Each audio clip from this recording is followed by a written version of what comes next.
Good afternoon, everyone. My name is Britney Bolden. It's Britney, everybody. 1, 2, 3. What's up, Britney? Oh, we do better than that. 1, 2, 3. What's up, Britney? There we go. So the main takeaways that that I had from just going home last night and popping open a laptop again is just the responsibility that we have to leverage what we're learning. This helped me really get really centered and focused and think about what I'm giving as a personal brand versus what I want to get.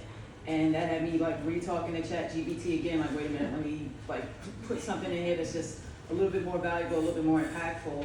So I'm really, really thankful for that. I changed the logo and everything. I was in the back talking to Sophia, and just everyone. So the networking, being in presence versus what I was going to do online. So being here, meeting everyone. So just the opportunity to be out. You talk a lot about opportunity. So I'm really grateful for that, and I'm really grateful to take this